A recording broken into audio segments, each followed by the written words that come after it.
नमस्कार दोस्तों, एनएस ज्योतिष में आपका फिर से स्वागत है। आज हम बात करेंगे वृषभ लग्न यानी कि टॉरस एसेंडेंट का नवंबर 2024 का महीना कैसा रहेगा, ये हम लोग जानेंगे।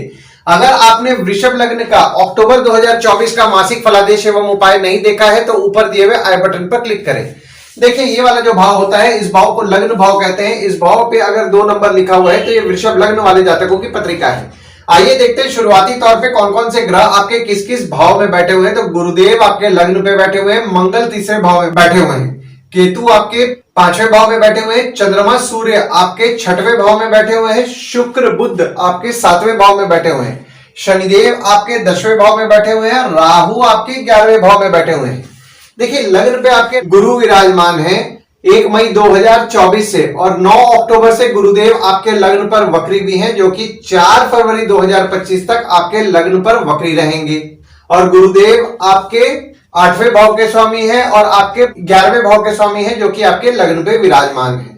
देखिए, लग्न पे गुरुदेव विराजमान है, आपको ज्ञान की प्राप्ति तो निश्चित तौर पर कराएंगे, पर नेगेटिव थॉट्स भी ला रहे होंगे और आपका नेगेटिव थॉट्स 9 अक्टूबर से बढ़ा होगा। नेगेटिव थॉट्स पे कंट्रोल करने का प्रयास करें। मेडिटेशन अगर आप करेंगे तो उसके लिए आपको अच्छा रिजल्ट मिलेगा।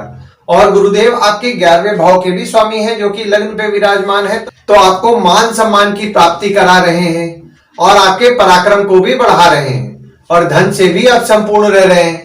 और आपके लग्न के स्वामी आपके 7वें भाव में विराजमान हैं 12 अक्टूबर से लेकर के 6 नवंबर तक। तो 12 अक्टूबर से 6 नवंबर तक आपकी स्पाउस के प्रति आपका फोकस रहेगा। भागीदारी में काम कर रहे हैं, भागीदार के ऊपर आपका फोकस रहेगा। और जब आपके लग्न के स्वामी आपके 8वें भाव में 7 नवंबर से विराजमान होंगे तो 7 नवंबर से आपके ससुराल वालों को लेकर के आपका फोकस बढ़ेगा। आप अचानक धन लाभ के बारे में विचार करेंगे। दूसरे भाव में आपके कोई ग्रह नहीं है, पर यहां पे देखिए शुक्र की दृष्टि दूसरे भाव में 7 नवंबर से पड़ रही है और आपके दूसरे भाव के स्वामी आपके 7वें भाव में विराजमान है। देखिए, दूसरा भाव जो होता है वो होता है आपके वाणी कुटुंब कोष का होता है। दूसरे भाव में आपके शुक्र की दृष्टि 7 नवंबर से पड़ रही है, तो आपके परिवार के सदस्य थोड़ा लग्जरियस रहेंगे। और आपके दूसरे भाव के स्वामी आपके 7वें भाव में विराजमान है 26 नवंबर से लेकर के 16 दिसंबर तक। तो 26 नवंबर से 16 दिसंबर तक अगर आप कोई सेविंग्स करने का प्रयास कर रहे हैं ना, आपकी स्पाउस द्वारा आप सेविंग्स करने का अगर आप प्रयास करेंगे तो आपको अच्छा रिजल्ट मिलेगा। और 26 नवंबर से देखिए यहाँ पे आपके 7वें भाव में बुध वक्री भी है, तो सेविंग स्पाउस द्वारा कीजिए, उससे आपको अच्छा लाभ मिलने वाला है। भागीदारी में काम करते हैं, भागीदार द्वारा आपको कुछ लाभ होगा जिसके कारण कि आप सेविंग्स कर पाएंगे। तीसरे भाव में आपके मंगल विराजमान है और आपके तीसरे भाव के स्वामी आपके 6वें भाव में विराजमान है 1, 2, 3, 27, 28 और 29 तारीख को। देखिए, तीसरा भाव जो होता है ना वो होता है आपके स्वयं के पराक्रम, धैर्य, छोटे भाई बहन, पड़ोसी, डेली के प्रवास का होता है। तीसरे भाव में आपके मंगल विराजमान है, तो आपके पराक्रम को तो निश्चित तौर पर बढ़ाएंगे। और मंगल आपके 7वें भाव के स्वामी हैं और आपके 12वें भाव के स्वामी हैं। देखिए, स्पाउस द्वारा आपका हिम्मत बढ़ने वाला है। भागीदारी में काम करते हैं, भागीदार से आपको हिम्मत मिल रहा होगा 20 अक्टूबर से। हालांकि यहां पे देखिए आपके डेली का प्रवास, जिसको हम लोग डेली का ट्रैवलिंग बोलते हैं, उसमें कुछ ना कुछ आपका खर्च बढ़ा होगा 20 अक्टूबर से। छोटे भाई बहन पे कुछ ना कुछ आपका खर्च बढ़ा हुआ होगा 20 अक्टूबर से, और नवंबर के महीना में भी आपका खर्च बढ़ा हुआ रहेगा। और आपके तीसरे भाव के स्वामी आपके 6वें भाव में 1, 2, 27, 28 और 29 तारीख को विराजमान हो रहे हैं। तो देखिए, 1, 2, 27, 28 और 29 तारीख को आपके शत्रु हो गए, आपके कॉम्पिटिटर हो गए, उनसे आपको हिम्मत मिलेगा। मामा मौसी से आपको हिम्मत मिलेगा। और जब 20 और 21 तारीख को चंद्रमा जब अपने राशि यानी कि तीसरे भाव में ही विराजमान होंगे, तो आपके पराक्रम को बढ़ाएंगे, आपके छोटे भाई बहन के पराक्रम को बढ़ाएंगे और आपके छोटे भाई बहन के संबंध में मजबूती भी लाएंगे। चौथे भाव में आपके कोई ग्रह नहीं है, पर यहाँ पे देखिए शनिदेव की दृष्टि आपके 4थे भाव में पड़ रही है और आपके 4थे भाव के स्वामी आपके 6वें भाव में विराजमान है। देखिए, चौथा भाव जो होता है वो होता है आपके सुख, माता, घर, वाहन का होता है। शनिदेव की दृष्टि आपके 4थे भाव में पड़ रही है 17 जनवरी 2023 से। हालांकि देखिए यहाँ पे गुरुदेव की दृष्टि भी आपके 4थे भाव में 30 अप्रैल 2024 तक पड़ रही थी। तो जो भी लोग घर वाहन से संबंधित काम कर रहे हैं, जैसे कि प्रॉपर्टी को किराए पे लगवाना, घर को किराए पे लगवाना, कार डिटेलिंग, कार एसेसरीज, या किसी भी किस्म के घर वाहन से संबंधित अगर आप काम कर रहे हैं तो आपका काम देखिए यहाँ पे 30 अप्रैल तक तो ठीक चल रहा था, पर 1 मई 2024 से आपके काम में आपको उतार चढ़ाव देखने मिल रहा होगा। और आपके चौथे भाव के स्वामी भी आपके छठवें भाव में विराजमान है 17 अक्टूबर से लेकर के 15 नवंबर तक। तो 17 अक्टूबर से 15 नवंबर तक आपकी माता की स्वास्थ्य का आप विशेष तौर पर ध्यान दें, क्योंकि माता की स्वास्थ्य थोड़ी बहुत बिगड़ सकती है।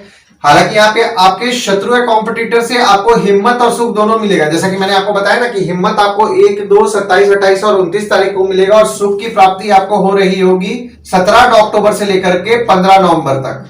पर माता की स्वास्थ्य का आपको ध्यान देना है, और माता से किसी भी विवाद से बचे, क्योंकि यहाँ पे देखिए मनमुटाव होने की संभावनाएं बन रही हैं, क्योंकि शनिदेव वक्री भी हैं, क्योंकि वक्री शनि की दृष्टि देखिए आपके चौथे भाव में पड़ रही है 29 जून से लेकर के 15 नवंबर तक। तो मनमुटाव हो सकता है, मनमुटाव से आपको बचना है। पांचवें भाव में आपके केतु विराजमान है और गुरु की दृष्टि आपके पांचवें भाव में पड़ रही है, और आपके पांचवें भाव के स्वामी आपके सातवें भाव में विराजमान है। देखिए पांचवा भाव जो होता है ना, वो होता है आपके संतति, प्रेम, पढ़ाई, साधना का होता है। पांचवें भाव में आपके केतु विराजमान होंगे 30 अक्टूबर 2023 से। तो 30 अक्टूबर 2023 से आपके बच्चे हो गए, या फिर अगर आपका किसी के साथ प्रेम संबंध चल रहा है, यानी कि आपके प्रेमी या प्रेमिका हो गए, उनको आपको प्रेडिक्ट करना मुश्किल जा रहा होगा। वे बोलेंगे कुछ, करेंगे कुछ। हालांकि यहाँ पे देखिए गुरु की दृष्टि आपके पांचवें भाव में पड़ रही है 1 मई 2024 से, और 9 अक्टूबर से वक्री गुरुदेव की दृष्टि पड़ रही है। तो आपके बच्चों के साथ आपके संबंध में मजबूती आएगा। अगर आपका प्रेम संबंध चल रहा है, यानी कि आपके प्रेमी या प्रेमिका है, तो प्रेमी या प्रेमिका के साथ भी आपके संबंध में मजबूती आपको देखने मिलेगा। और आपके पांचवें भाव के स्वामी आपके सातवें भाव में विराजमान होकर केंद्र त्रिकोण राजयोग का निर्माण कर रहे हैं। तो जो भी लोग प्रेम विवाह से संबंधित अपना बात बढ़ाना चाह रहे हैं, उनके लिए फेवरेबल समय है ये जो पीरियड आपका है ना, क्योंकि देखिए यहाँ पे आपके बुध भी वक्री हो रहे हैं 26 नवंबर से लेकर के 16 दिसंबर तक। तो वक्री बुध आपके बैठे हुए हैं, तो आपको निश्चित तौर पर पॉजिटिव रिजल्ट आपको देने वाले हैं। हालांकि देखिए यहाँ पे आप अपना बात बढ़ाइए, पर आपके लग्न पत्रिका में भी प्रेम विवाह के योग होंगे, तो ये जो पीरियड है आपके लिए ज्यादा लाभदायक रहेगा। छठवें भाव में आपके चंद्रमा विराजमान है और सूर्य विराजमान है, और आपके छठवें भाव के स्वामी आपके सातवें भाव में विराजमान है। और यहाँ पे देखिए मंगल की दृष्टि भी आपके छठवें भाव में पड़ रही है। देखिए छठवां भाव जो होता है वो होता है आपके रोग, ऋण, शत्रु, मामा मौसी का होता है। छठवें भाव में आपके चंद्र सूर्य दोनों विराजमान है। तो जैसा कि मैंने आपको बताया, आपके शत्रु या कॉम्पिटिटर का आपको सुख अच्छा मिलेगा। पर 20 अक्टूबर से आपके शत्रु या कॉम्पिटिटर स्वभाव में थोड़ा एग्रेसिव रहेंगे। स्वभाव में एग्रेसिव है, किसी भी किस्म के विवाद से देखिए बचने की कोशिश कीजिए। वे आपसे लड़ने का कोशिश करेंगे, एग्रेशन में रहेंगे। कोशिश कीजिए चीजों को डिप्लोमेटिकली हैंडल करें और विवाद ना करें। और जब आपके छठवें भाव के स्वामी आपके आठवें भाव में 7 नवंबर से विराजमान होंगे, तो 7 नवंबर से आपके शत्रु या कॉम्पिटिटर का आप नाश करेंगे। छोटी मोटी बीमारी हो रही उसमें भी सुधार देखने मिलेगा। सातवें भाव में आपके बुध विराजमान है, शुक्र विराजमान है, और सूर्य 16 नवंबर को विराजमान हो रहे हैं, और आपके सातवें भाव के स्वामी आपके तीसरे भाव में विराजमान है। देखिए सातवां भाव जो होता है वो होता है आपके स्पाउस, भागीदार का होता है। सातवें भाव में आपके सूर्य विराजमान जब 16 नवंबर से होंगे, तो 16 नवंबर से आपकी स्पाउस और आपकी माता के साथ संबंध में मजबूती आपको देखने मिलेगा। हालांकि यहाँ पे देखिए आपके संबंध में आपको उतार चढ़ाव देखने मिल रहा होगा 17 जनवरी 2023 से। पर ये जो महीना है ना आपका, नवंबर का महीना, ये जो पीरियड आपका रहेगा, आपका आपके स्पाउस हो गए या फिर आपके भागीदार हो गए, उनके साथ आपके संबंध में मजबूती देखने मिलेगा। आठवें भाव में आपके शुक्र विराजमान हो रहे हैं, और आपके आठवें भाव के स्वामी आपके लग्न पे विराजमान है। देखिए आठवां भाव जो होता है वो होता है आपके आयु, जीवन, मृत्यु, अचानक धन लाभ, ससुराल का होता है। आठवें भाव में आपके शुक्र जब 7 नवंबर से विराजमान होंगे, तो देखिए आपका आपके ससुराल वालों के प्रति फोकस रहेगा। थोड़ा बहुत नेगेटिव थॉट्स आ सकता है, पर आपके शत्रु या कॉम्पिटिटर का आप निश्चित तौर पर नाश करेंगे। नवम भाव में आपके कोई ग्रह नहीं है, पर नवम भाव में आपके देखिए गुरु की दृष्टि पड़ रही है, और मंगल की दृष्टि आपके नवम भाव में पड़ रही है, और आपके नवम भाव के स्वामी आपके दशम भाव में विराजमान है। देखिए नवम भाव जो होता है वो होता है आपके भाग्य, धर्म, जीजा, साली, साला, छोटे भाई के स्पाउस का होता है। नवम भाव में आपके गुरुदेव की दृष्टि पड़ रही है और मंगल की दृष्टि पड़ रही है। देखिए गुरुदेव की दृष्टि आपके नवम भाव में पड़ रही है, तो आपका भाग्य आपका निश्चित तौर पर साथ दे रहा होगा 1 मई 2024 से। और जब गुरुदेव वक्री हुए तो यहाँ पे देखिए वक्री गुरुदेव की दृष्टि पड़ रही है 9 अक्टूबर 2024 से। तो 9 अक्टूबर 2024 से आपका भाग्य आपका निश्चित तौर पर साथ देगा। और मंगल की दृष्टि भी आपके नवम भाव में 20 अक्टूबर से पड़ रही है। देखिए 20 अक्टूबर से आपके जीजा, साली, साला, छोटे भाई के स्पाउस हो गए, वे थोड़ा स्वभाव में एग्रेसिव होंगे। हालांकि यहाँ पे देखिए आपके संबंध में उनके साथ मजबूती आपको देखने मिल रहा होगा, पर ये जो पीरियड आपका है ना 20 अक्टूबर से, थोड़ा वे स्वभाव में एग्रेसिव रहेंगे। तो एग्रेसिव स्वभाव को थोड़ा डिप्लोमेटिकली हैंडल करने का प्रयास करें।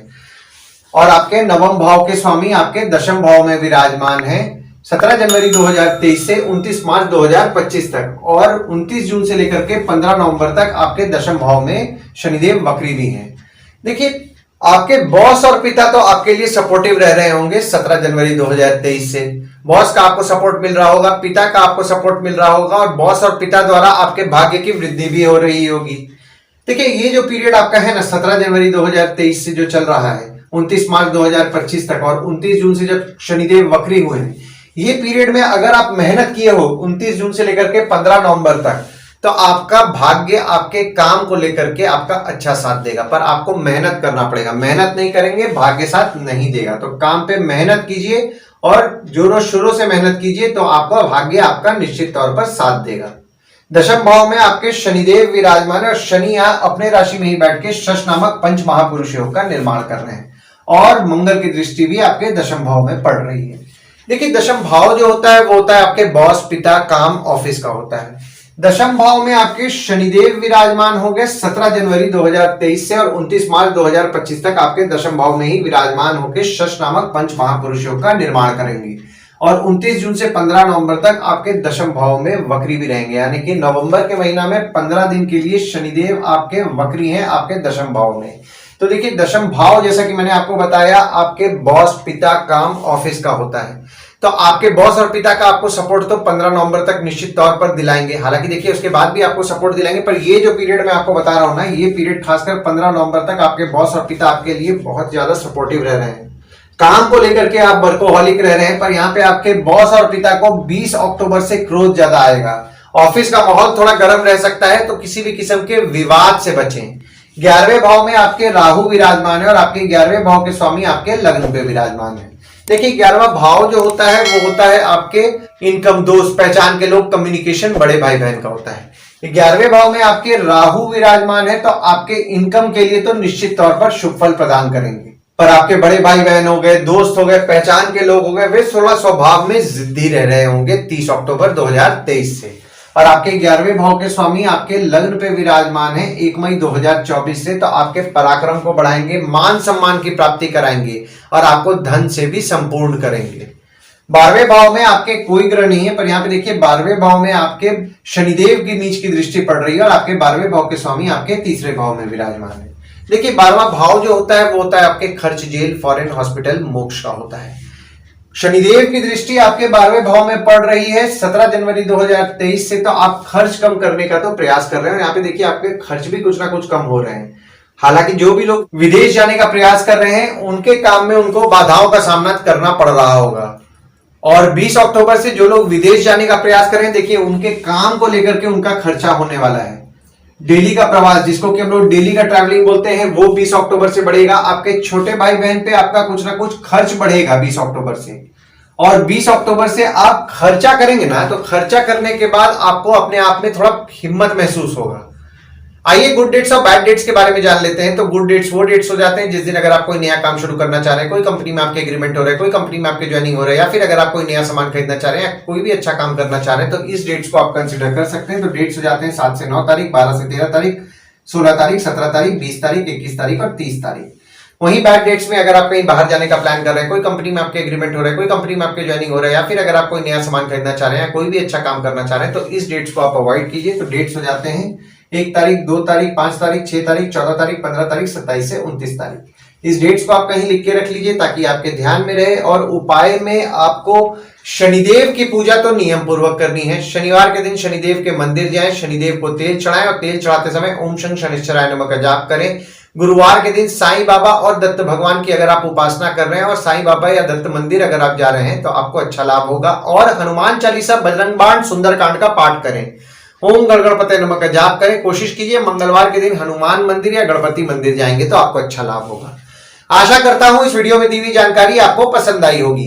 अगर आप हमें YouTube पे देख रहे हो और ये वीडियो आपको पसंद आया हो तो इस वीडियो को लाइक कीजिए, चैनल को सब्सक्राइब कीजिए, नोटिफिकेशन बेल जरूर दबाइए। और अगर आप हमें फेसबुक पेज पे देख रहे हैं तो फेसबुक पेज को लाइक कीजिए और फॉलो कीजिए। धन्यवाद दोस्तों, कल फिर मिलेंगे एक नए वीडियो के साथ।